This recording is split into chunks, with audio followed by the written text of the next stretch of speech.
Então vamos lá, meus amados, abramos nossas Bíblias hoje no livro de Atos dos Apóstolos, capítulo 13, versículo 13. Atos dos Apóstolos, capítulo 13, versículo 13. Nós vamos orar e pedir sempre que o Senhor esteja conosco. Meu Rei e Pai Celeste, a Tua bondade não tem fim. As Suas misericórdias se renovam a cada manhã. E o Seu amor, o que dizer do Seu amor? Tão profundo, tão rico em misericórdia. E assim, nós hoje pedimos que esse amor se faça real na minha vida e na vida de todos aqueles que estão me vendo agora. Renovas as forças do abatido, do cansado, do sobrecarregado, porque certamente haverão aqui pessoas que vão precisar se renovar e se regenerar pela Sua palavra. Lhe digo, seja, pois, o Senhor bem-vindo no meio de nós. Em nome de Jesus. Amém. Glória a Deus. Gente, Atos dos Apóstolos, capítulo 13, versículo 13, nós vamos dar continuidade àquilo que temos estudado nas vezes passadas e agora nós vamos estudar as primeiras viagens missionárias de Paulo.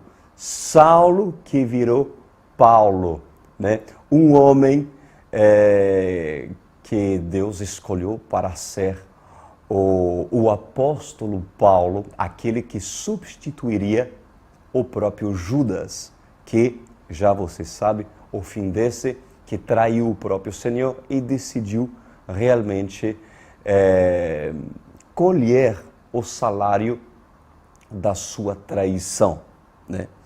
A morte, o suicídio. E nós estamos numa passagem agora onde Paulo foi inclusive enviado por profetas junto a Barnabé, que era seu companheiro de missão, né? A Bíblia diz que também João o acompanhou e nós vamos ver e estudar uma passagem muito interessante, onde inclusive vamos estudar certos acontecimentos cronológicos da Bíblia, que vai ser muito bom para nós, porque nós vamos estudar várias etapas que Paulo evoca quando se encontra frente a uma multidão dentro de uma sinagoga. Vamos lá? Estão preparados? Já vou lendo. De Pafos, Paulo e seus companheiros navegaram para Perge, na Panfília. João os deixou ali e voltou para Jerusalém.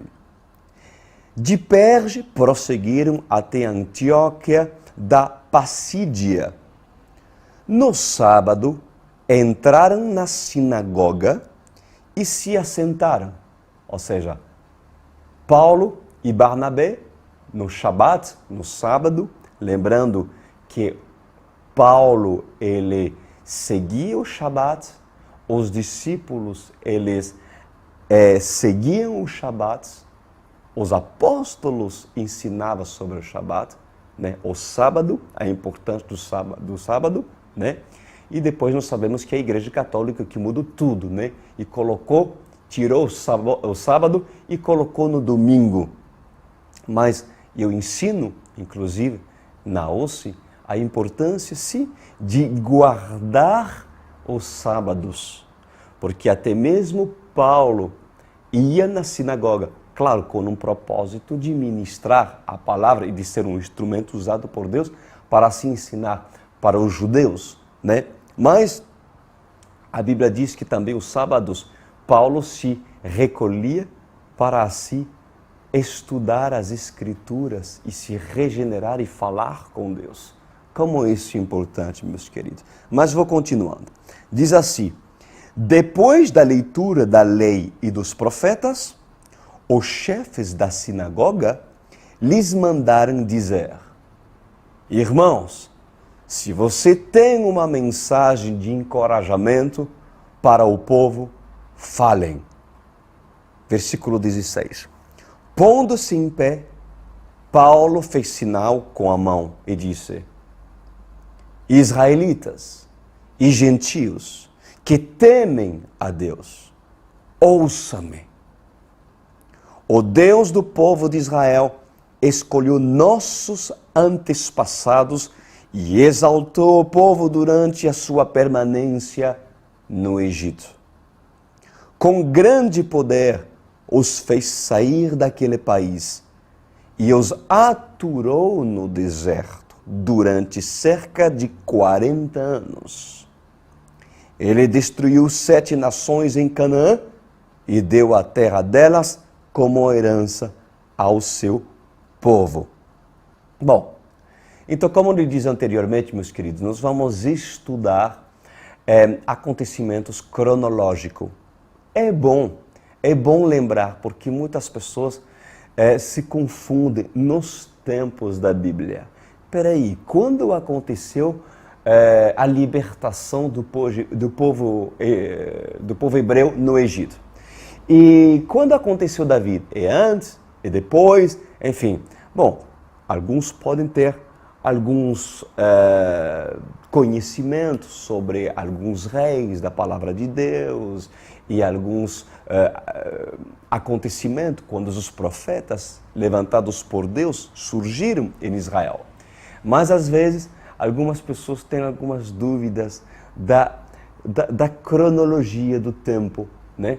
E Paulo, a Bíblia diz que ele estava sentado com Barnabé e numa sinagoga no sábado, e Paulo esperava uma oportunidade de assim apresentar Yeshua, Jesus, para os judeus.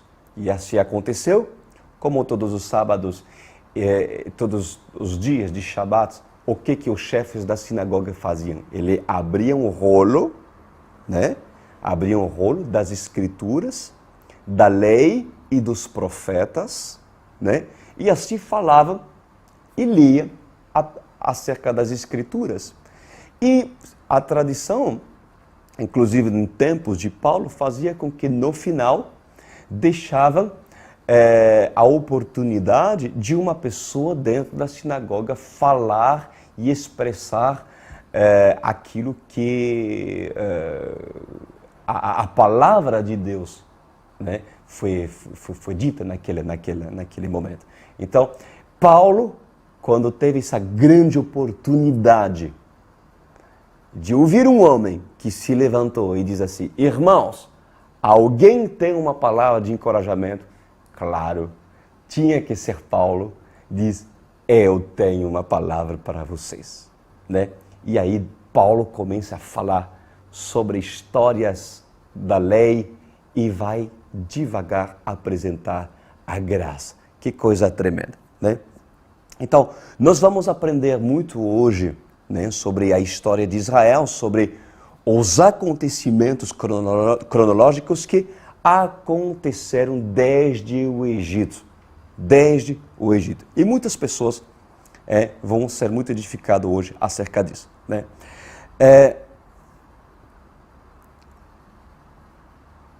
Paulo, a Bíblia diz que Paulo estava na Panfília, né?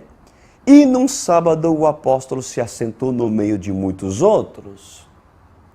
E após ler trechos do livro da Lei e dos Profetas, se levantou o chefe da sinagoga e perguntou se havia alguém que desejaria trazer uma mensagem de encorajamento. Bom, e ali Paulo se levantou e começou seu discurso. Bom,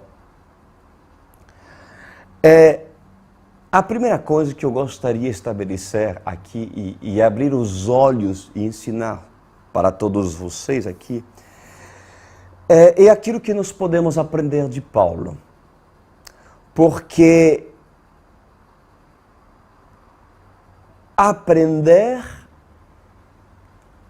acerca da sabedoria que Paulo possuía.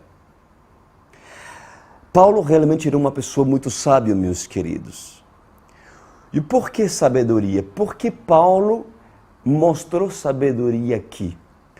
Porque Paulo soube aproveitar as oportunidades e os momentos para introduzir Jesus. E eu quero que vocês aqui se tornem sábios, porque há muitas pessoas que não sabem e não entendem sobre as oportunidades para introduzir Jesus. É necessário ter sabedoria para falar de Jesus. Não é chegar em qualquer lugar por aí e você ser pessoas que, muitas das vezes, pessoas que não têm sabedoria, que não sabem quando devem falar, então começa a ser pessoas inconvenientes. Porque não espera o chefe da sinagoga dizer: irmãos, você tem uma palavra para falar? Não. Fala no tempo que não deve falar. Aprende tu com Paulo em falar quando primeiro se te der uma oportunidade para introduzir o Senhor. Isso é muito importante. Então, você deve aprender que o sábio, ele sabe falar no momento apropriado. Você é uma pessoa sábia? Você deve aprender a falar quando é para falar. O sábio fala no momento apropriado, no momento certo. Mas o precipitado, ele erra no seu falar. E o precipitado, o que acontece? Ele não é bem recebido na sinagoga. Porque ele é visto como um homem inconveniente. Inconveniente. Há muitas pessoas que se intitulam evangelistas que infelizmente chegam na sinagoga e não pedem que o chefe da sinagoga diga a alguém que tem uma mensagem. Não, chega chegando. Chega chegando. E em vez de ajuntar, espalha. E assim essas pessoas atuam e agem dentro da sua casa. Porque a sinagoga pode representar muitas coisas. E em vez de ajuntar, pela falta de sabedoria, eu não digo ocultar Jesus. Eu não digo que você deve ocultar Jesus. Eu estou falando de você falar quando deves falar. E quando se lhe dê uma oportunidade para falar. Você está entendendo? Agora, o propósito da palavra de Deus é você se tornar uma pessoa sábia e preparada e não ser uma pessoa ignorante, que ignora certos pontos, né? E que não tem a inteligência de saber e discernir o momento apropriado para você falar e trazer uma palavra de encorajamento para uma pessoa que vai precisar. Então, você não pode fazer com que essas pessoas taxa de uma pessoa inconveniente. Eu não quero que isso aconteça com você. Eu quero que você aprenda de Paulo, que era um homem instruído e um homem sábio, né? O inconveniente, ele não tem noção que, em vez de edificar, ele está incomodando as pessoas. E mais uma vez, eu não quero que vocês confundem a ousadia com a inconveniência. Porque muitas pessoas podem interpretar muito mal aquilo que eu estou falando. Não, eu sou uma pessoa ousada e eu amo a Cristo e ponto, acabou, então eu vou falar aquilo que vem. Não, não. A sabedoria, a sensatez, ela acompanha uma pessoa sábia. Tá bem? Bom, Paulo era uma pessoa ousada. Ele tinha muita ousadia. Mas Paulo não era inconveniente. Porque Paulo sabia falar no tempo certo. E infelizmente, meus amados, há muitas pessoas que perdem sua própria família, sua própria casa, porque lhe falta ter a sabedoria de Paulo. A sabedoria de Paulo. Eu, pessoalmente, eu me lembro de alguns acontecimentos no início da minha conversão, quando comecei a descobrir a verdade, eu estava muito eufórico e feliz e tal. E a tendência é falar para todos, gritar nos telhados, e lindo, é maravilhoso os primeiros passos. Mas, em contrapartida, me faltava sabedoria, me faltava o discernimento. Então,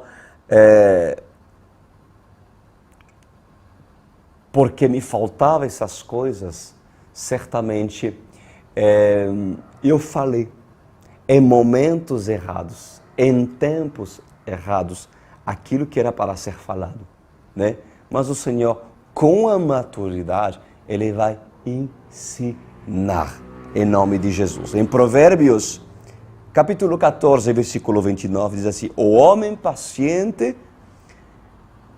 dá prova de grande entendimento, mas o precipitado revela insensatez. Né? Bom, meus amados, o que nós devemos aprender também nessa experiência que Paulo teve dentro da sinagoga? Que há tempo para se assentar no assento onde devo me assentar na sinagoga. E há tempo para falar e testemunhar da palavra de Deus. Pois a sinagoga, ela pode ser uma representação, talvez, do lugar onde Deus o colocou no seu trabalho, para você trabalhar todos os dias, né? E ela pode também representar também sua casa, sua própria casa, onde alguns apresentam religiosidade e dureza de coração, né? E a grande pergunta que eu lhes faço nessa noite: vocês querem ser um Paulo? Desejam ser um Paulo?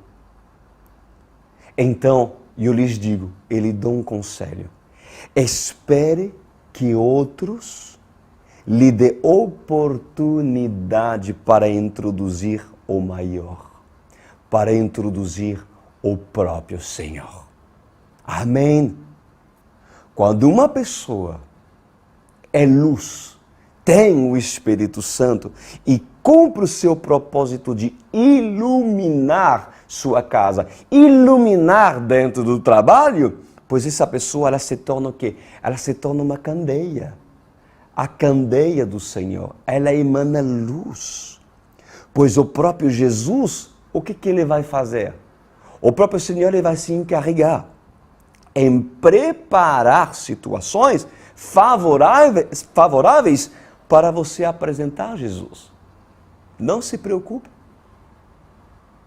Porque foi o próprio Deus, certamente, que colocou no coração desses chefes, de sacerdotes, para falar: tem alguém que tem uma mensagem de encorajamento? O próprio Senhor se encarregará que algumas pessoas, inclusive vendo o seu testemunho, observando-os, lhe faça a pergunta: espera aí, por que você não fez como os outros que, na verdade, têm conversas que não deveria ter, impuras, e você fica lá no seu cantinho e não compartilha com aquilo? E por que você, passando por dificuldade, você continua sendo uma pessoa feliz? Ou seja, as perguntas chegarão. As perguntas chegarão. Se levantará mais cedo ou mais tarde aquele chefe da sinagoga. Mas para isso, você deve dar bom testemunho, viu? Para que essa oportunidade chegue até você no tempo do Senhor, você tem que dar bom testemunho, meus queridos. Mais cedo ou mais tarde, haverá alguém que dirá: irmãos, se você tem uma mensagem de encorajamento para o povo, falem. Pois esse dia chegará dentro da sua casa. Mesmo que seu esposo, seus filhos apresentem dureza de coração, dureza e religiosidade. A dor, ela faz com que pessoas procurem mensagem de encorajamento. Sabia disso? Porque muitas das vezes nós queremos que Deus opere rápido, mas ainda Deus não está tratando essas pessoas, porque Deus planejou que essa pessoa passe pela dor para que depois essa pessoa lhe procure e lhe faça a pergunta. Porque muitas das vezes as pessoas que procuram palavras de encorajamento são pessoas que passam pela dor da alma, por depressões, pela dor de uma doença física. Há muitas coisas, pela dor da perda do ente querido. Então, meus amados, não atrapalhes tu o agir de Deus e não antecipas tu aquilo que Deus quer fazer na vida dessa pessoa pela precipitação de você, às vezes, mesmo que seja nobre, a sua motivação de querer falar de Jesus. Saiba que há um tempo para falar. Há um tempo para você se assentar na sinagoga e ouvir os outros falarem. E vocês ficarem em silêncio. Mas mais cedo ou mais tarde, virá o dia em que você poderá se expressar e assim falar do Deus vivo que você deve conhecer.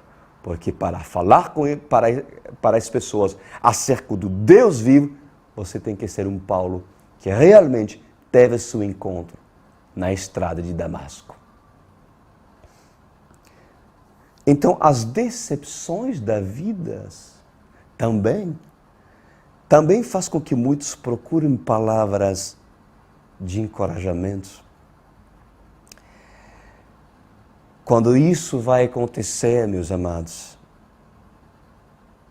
vocês terão palavras para essas pessoas. E toda a sinagoga poderão lhe ouvir. Mas se você não espera o momento apropriado, o que vai acontecer? As pessoas não vão lhe ouvir coisa nenhuma. E até mesmo podem zombar da sua vida. Então Paulo, ele tinha palavra de encorajamento porque Paulo se preparou também para encorajar. Olha isso. Paulo, ele se preparou para encorajar. Porque para ter uma palavra de encorajamento, tem que ser uma pessoa que está preparado para encorajar. Para encorajar, você deve conhecer quem? O encorajador. O encorajador, meus queridos. Você tem que estar em pé primeiro para poder ensinar. Antes de falar do Deus de Israel, conheça, pois, tu o Deus de Israel.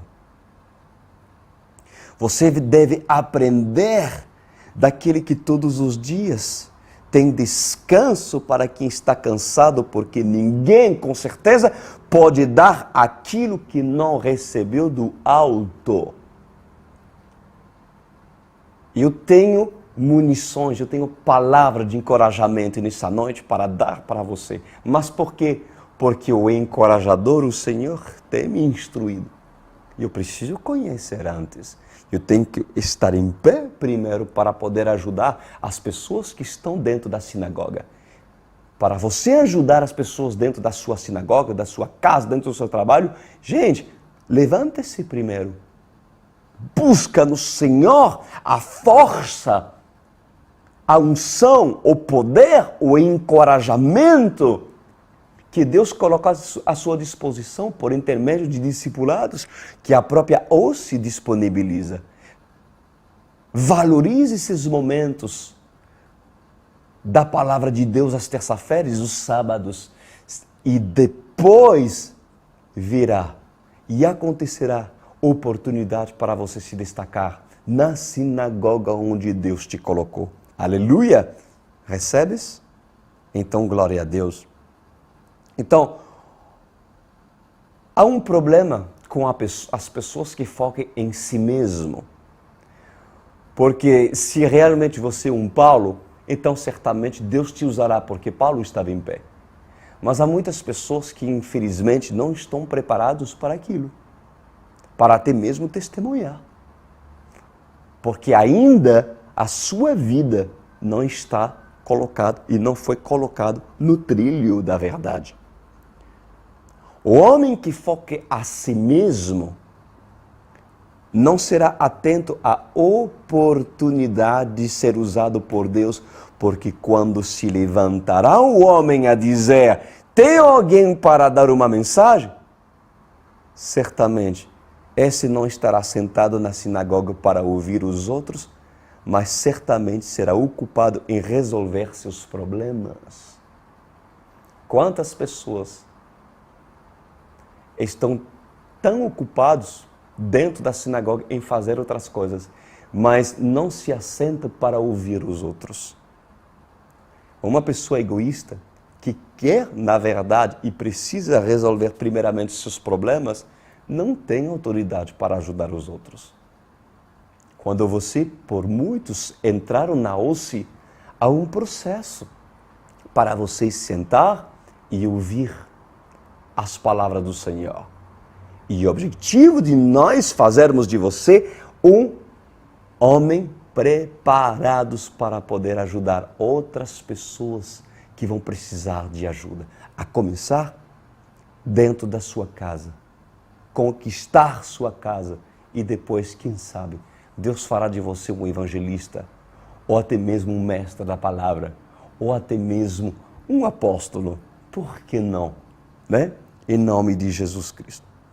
Agora, o assunto agora é saber se hoje você é um Paulo abastecido, um Paulo preparado, enviado, chamado que tem para dar para os outros, ou você é quem pede ajuda. Eu preciso de ajuda. Ou você, nesta noite, você é aquele que pede encorajamento. Pois, eu vos digo nesta noite, não tente tu levantar a mão para falar, se a sua vida não condiz com o verdadeiro testemunho de Cristo.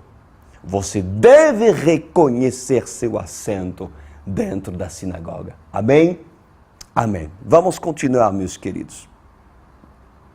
Versículo 20 diz assim: tudo isso levou cerca de 40 anos e 50.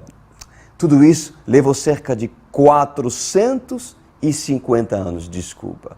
Depois disso, ele lhes deu juízes até o tempo do profeta Samuel. Bom, já começamos na cronologia do tempo. Paulo começa a falar das coisas que os judeus entendiam e sabiam, né? Começou a falar dos tempos do Egito, onde os hebreus foram escravos, né?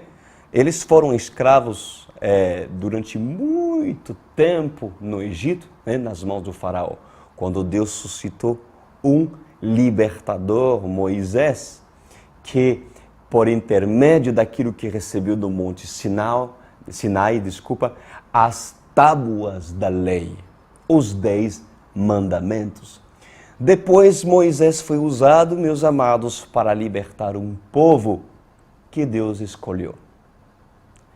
e houve uma grande libertação. E ali Paulo evoca os tempos de Josué, onde 7 nações estrangeiras foram conquistadas. Lembra que entrando em Canaã, Canaã era ocupado. Canaã é onde se encontrava Jerusalém, mas estava ocupado. Canaã, havia gigantes, né? Que inclusive Caleb e Josué, antes de entrar em Canaã, quando foram espiar a terra, pois descobriram que ela estava ocupada. Mas eles não temeram. Eles não temeram, porque Josué e Caleb, por causa da sua fé, por causa da sua valentia, foram os únicos na sua geração a poder entrar em Canaã e a se conquistá-las. 7 nações poderosas estavam realmente cercando e ocupando Canaã e foram derrotados pelo braço forte e pelo líder que sucedeu Moisés, levantado por Deus, o líder Josué, né? Depois de Josué, a Bíblia evoca um tempo chamados dos juízes. Os tempos dos juízes. É muito importante você entender. Inclusive, um dia nós vamos aprender sobre o livro dos juízes, né? Quem eram os juízes? Eu vou falar um pouquinho sobre essa parte dos juízes. Quem eram os juízes, né? Os juízes, na verdade, eram líderes. Eram líderes inspirados por Deus para defender a nação de Israel. Eram líderes, né? E cada vez que o povo se desviava do reto caminho e deixavam a prostituição entrar, e deixavam a mornidão entrar, o que acontecia? Pois Deus livrava seu povo nas mãos dos seus inimigos. Só que depois, quando esse povo de Israel se arrependia, aí Deus levantava quem? Um juiz, um líder, um estrategista, às vezes um estrategista militar, um homem que se levantava, um rei, para se orientar a nação de Israel para vencer os seus adversários. Que tremendo, né? Olha o que fala no livro de Juízes, capítulo 2, versículo 16. Diz assim: Então o Senhor levantou juízes, que os libertaram das mãos daqueles que os atacavam. Mesmo assim, eles não quiseram ouvir os juízes. Antes, se prostituíram com outros deuses e os adoraram. Ou seja, Deus levantava um juiz, uma pessoa que livrava o povo de Israel com o braço forte do Senhor, mas depois de vencer, qual foi a tendência? Relaxar e voltar ao pecado, voltar à prostituição. Assim fazem muitos aqui. Deus dá oportunidade, por meio de uma palavra libertadora, usando o homem de Deus para se trazer encorajamento, força, unção, poder. E depois que experimenta o sabor da libertação, esse povo relaxa. Por quê? Porque não quer ter disciplina em assim viver uma vida de santidade todos os dias, esmurrar sua carne e assim ler a palavra de Deus e fazer do Senhor seu escudo e tomar a sua espada, porque essas pessoas são pessoas negligentes e preguiçosas. E se levantam e caem, e se levantam e caem. Povo inconstante. Povo sem sustentação, porque essas pessoas oscilam nos seus pensamentos e são como onda do mar. Mas assim aconteceu com o povo de Israel. Diz a palavra, o caminho da obediência, que o Senhor lhes levantava um juiz. Ele estava com o juiz e eu salvava das mãos dos seus inimigos enquanto o juiz vivia. Pois o Senhor tinha misericórdia por causa dos gemidos deles, diante daquele que os oprimia e os afligia. Mas quando o juiz morria, o povo voltava a caminhos ainda piores do que os caminhos dos seus antepassados, seguindo outros deuses, prestando-lhes culto e adorando-os. Recusavam-se a abandonar suas práticas e os seus caminhos obstinados. Né? Então, em épocas de juízo, você precisa entender que ainda não havia reis. Não havia reis. Os reis instituídos por Deus, levantado por Deus, é depois da época do juízo. Mas eu vou falar alguns juízes que talvez você pode conhecer e lembrar na palavra de Deus, né? No livro de Juízes, capítulo 3, versículo 11, fala de Ehud, né, que lutou contra Eglon, rei de Moab, um juiz, né? Que mais podemos lembrar da época dos juízes, pessoas muito importantes e ilustres? Débora, claro, Débora, a profetisa. Débora era uma guerreira, uma mulher que inclusive era uma profeta. Era uma profeta, né? Está no livro de Juízes, capítulo 4 e também capítulo 5, né? Que mais temos? Um juiz muito famoso, Gideão. Gideão levantado pelo próprio Senhor de uma família de idólatra, cujo seu próprio pai era um homem que tinha inclusive, que era responsável por um santuário de Baal, de deuses imundos, né? E um dia desse, Deus levantou Gideão, ou levantou e diz assim: Gideão, vai de noite aí e acaba com todas as esculturas, né? Que inclusive seu próprio pai idólatra apoia. Né? E assim aconteceu. E há umas histórias tremendas sobre a vida de Gideão. Está no Juízes capítulo 6, que lutou inclusive contra Midian. Né? Que mais temos? Outros juízes. Abimeleque. Né? Que mais? Jefté era um juiz também. Um homem de guerra, de batalha. Né? Que lutou contra os amonitas. E talvez o mais famoso é o próprio Sansão. Quem não conhece a história de Sansão, meus queridos? Sansão é um dos juízes levantado por Deus. Um homem que desde pequeno o Senhor tinha separado, né, com um nazireu. Quem eram os nazireus? Os nazireus eram pessoas que eram consagrados desde jovem e que não deixavam seus cabelos cortar, né? E deixavam suas barbas. Eram pessoas que eram separados a não beber vinhos, a viver uma vida realmente reta nos caminhos do Senhor. E a força de Deus, o poder de Deus estava sobre Sansão, manifestado com força física. E, lógico, vamos extrair, um dia que nós lemos o livro de Juízes, muitas lições acerca da vida de Sansão.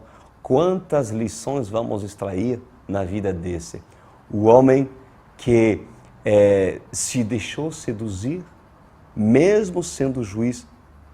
Deus usou muito Sansão para libertar contra os filisteus e afligi-los. Apenas ele, uma tremenda lição. Deus usou Sansão para se vingar dos filisteus, que era um povo idólatra que não agradava a Deus, né? Mas é só história. Mas depois da época do juiz, Paulo já começa a invocar a parte de Samuel. Ele começa a falar do profeta Samuel. Aí por quê? Porque depois da época de juiz, nós entramos na época monarquia dos reis instituídos por Deus. É muito bonito isso, porque quando Deus suscitou Samuel, a Bíblia diz que a lâmpada do templo estava se apagando.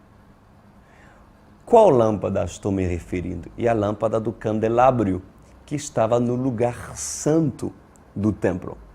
E era costume, no tabernáculo antigo, que os sacerdotes cuidassem da luz que o candelabro emanava. Então, mas a luz ela funcionava de que forma? Em forma de lâmpada de azeite.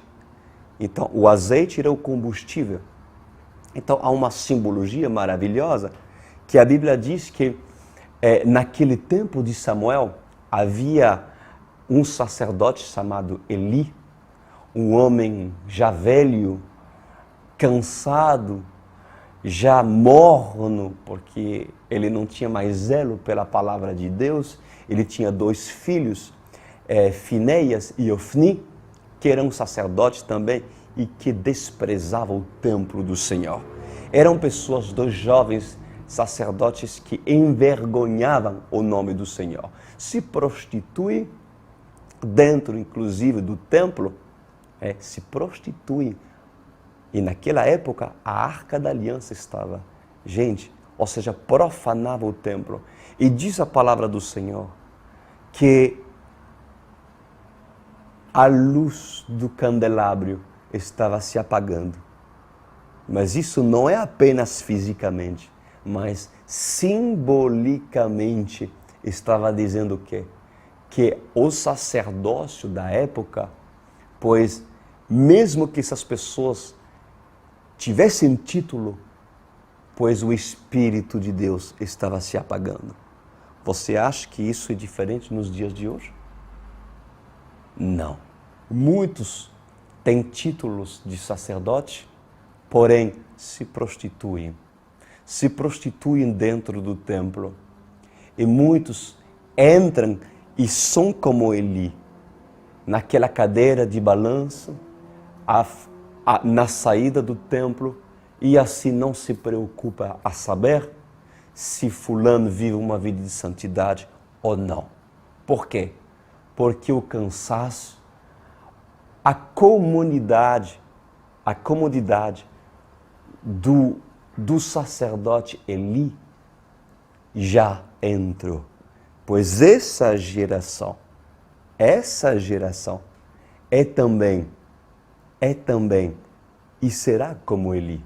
Porque a Bíblia diz que nos finais dos tempos, quando Jesus voltará, está no livro de Mateus, capítulo 25, sobre as 10 virgens, Deus encontrará uma noiva sonolenta, que estará pegando sono, ou seja, a lâmpada vai se apagar. A lâmpada, uma igreja apática, uma igreja sonolenta. A igreja, infelizmente, já está na sua cadeira de balanço como Eli. Mas Deus não deixará assim. Deus não permitirá. Por quê? Porque se levantará a geração de Samuel. Uma geração de de homens, que será realmente a noiva dos finais dos tempos. Aquele que acenderá o candelabro do verdadeiro santuário. E qual é o verdadeiro santuário? É o santuário do Deus Altíssimo.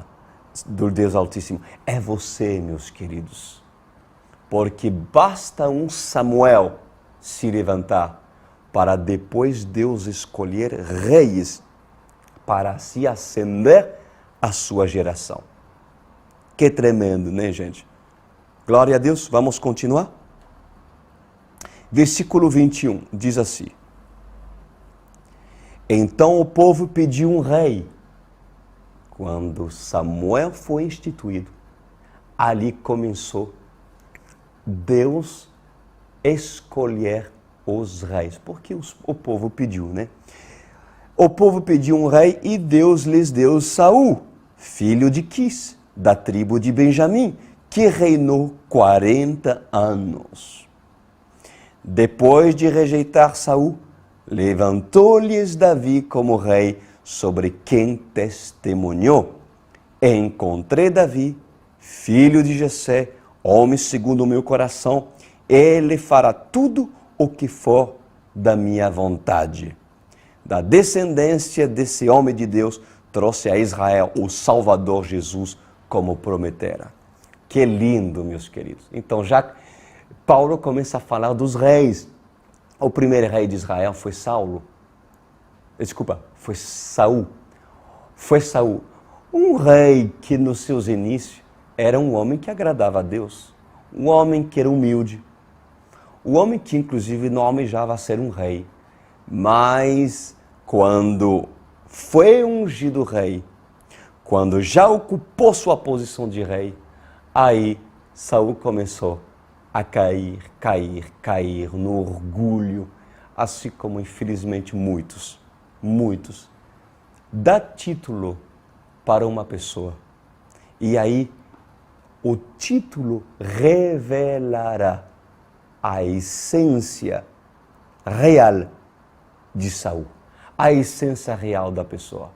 E Saul reinou 40 anos sobre Israel, mas não reinou por Deus, mas reinou pela força, porque na verdade Deus tinha rejeitado Saul para escolher um novo rei, um homem segundo o coração de Deus, o famoso Davi, o famoso rei Davi. E olha que fala no livro de Salmos 89, versículo 20, encontrei meu servo Davi, ungi-o com o meu óleo sagrado, a minha mão o sustentará e o meu braço o fará forte. Nenhum inimigo o sujeitará a tributos, nenhum injusto o oprimirá. Esmagarei diante dele os seus adversários e destruirei os seus inimigos. A minha fidelidade e o meu amor o acompanharão e pelo meu nome aumentará o seu poder. A sua mão dominará até o mar, a sua mão direita até os rios. E ele me dirá: tu és meu Pai, o meu Deus, a rocha que me salva. Também o nomearei meu primogênito, o mais exaltado dos reis da terra. Manterei o meu amor por ele para sempre. E a minha aliança com ele jamais se quebrará. Firmarei a sua linhagem para sempre e o seu trono durará enquanto existir céus. Que lindo, meus queridos. Por isso que, ali depois de Davi, Paulo introduz quem? Jesus. Por quê? Porque porque Jesus era da linhagem de Davi. Todo judeu sabe que o Messias seria da linhagem de Davi. Por isso que nos livros dos evangelhos, muitos chegaram até Jesus e disseram: Jesus, filho de Davi, tem compaixão de mim. Porque todo judeu sabia que o Messias vinha do próprio Davi, da própria linhagem de Davi. Amém? E não poderia ser diferente, claro. Isso aí, meus queridos. O Senhor tem nos instruído hoje, nós temos lido a Bíblia, nós temos aprendido acerca de certos acontecimentos até a vinda do Messias. Mas na próxima semana nós vamos dar continuidade para aprender sempre acerca da palavra de Deus. Amém? Vamos orar e agradecer o Senhor. Meu Deus e Pai, como é lindo, como é bom poder nos nutrir da Sua palavra. Torna-nos sábios, Senhor. na sinagoga onde o Senhor nos assentou. O lar no qual essa pessoa está e o Senhor decidiu colocar. Esse lugar no qual o Senhor plantou essa vida, num lugar, num hospital, ou talvez no lugar do seu trabalho. Minha oração nessa noite, Rei, é que essa pessoa seja sábia e aprende de Paulo. Aprende a ser primeiro um Paulo, a ouvir, a saber ouvir os chefes de sacerdotes, dentro da sinagoga e saber falar no momento oportuno. Torne sábio essa pessoa, Senhor. Faça com que essa pessoa, por meio do seu testemunho, venha ajuntar e não espalhar. Pois eu oro para que o Senhor possa preparar situações propícias para que os da sinagoga lhes fazem perguntas, a fim de que essas lhe introduzam o Senhor para a salvação do lar, dos amigos, dos familiares que assim cercam essa pessoa. Em nome de Jesus Cristo, dê graça para essa pessoa entender o momento oportuno para falar de Ti. Pois eu lhe agradeço, porque sempre aprendemos acerca da Sua palavra. Em nome de Jesus. Amém.